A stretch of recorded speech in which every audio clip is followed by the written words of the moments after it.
her nearly 20 years as a teacher, Miss Namlick has faced many challenges, from helping students navigate the difficulties of learning a new language to preparing students for the AP test and through virtual learning. Nothing could compare to the challenge she faced this past spring. Last spring, I had a little sore under my tongue. Wasn't going away, went to the dentist a couple times and got a biopsy because it wasn't going away, it was still there. And then I realized I got the results from my biopsy July 4th, and it was very shocking to me. On the 4th of July, I got a phone call from my doctor while I was on vacation.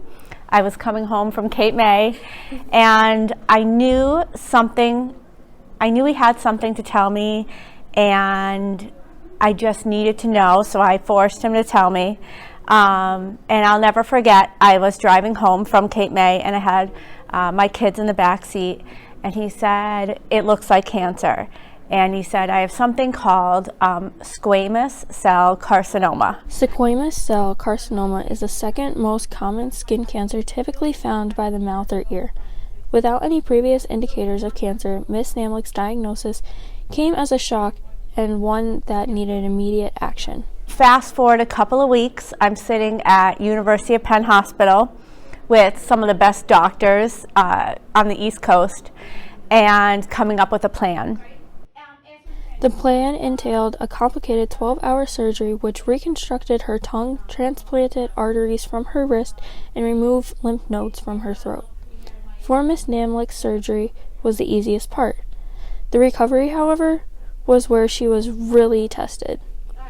She was dependent on her loyal partner Brad, her parents, and her sister to do her everyday tasks that most people take for granted. Losing her independence and relying on her loved ones put Miss Namlick in some of her darkest days.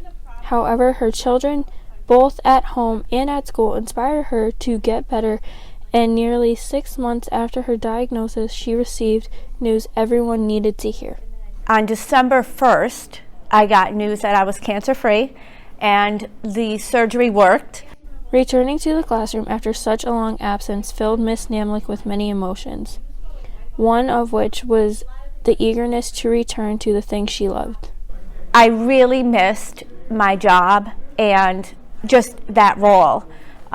So for feelings, it was just that loss of independence, concern for my kids, worried I was putting too much on my partner. And, you know, I hated for my family to see me like that.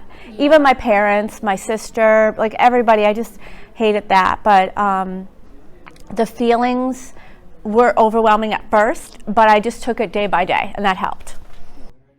Upon her return, she was met with well wishes and gifts from her family at Valley View. After having such a rough recovery, coming back to a normal routine and being able to teach again was a good feeling.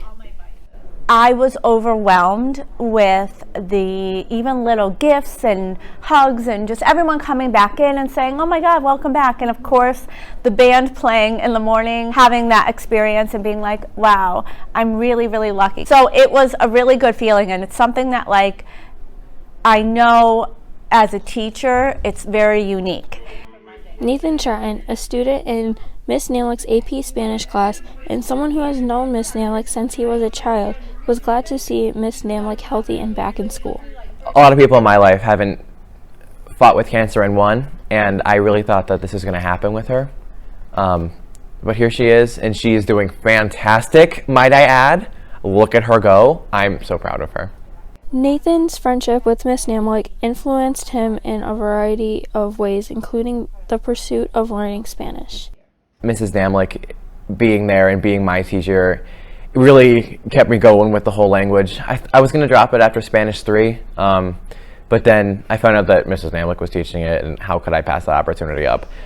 Mrs. Namlick has made so much of an impact. I love her with my whole heart. Seeing how far she came and the growth she made mean a lot to everyone around her. To think how far I have come since August. I did not know this would all work out so well. Along with her role as a mother, teacher, friend, and motivator, Miss Namlick can add one more role to her list: survivor. Lillie Cotillo, Cougar Chronicle, Archibald, PA.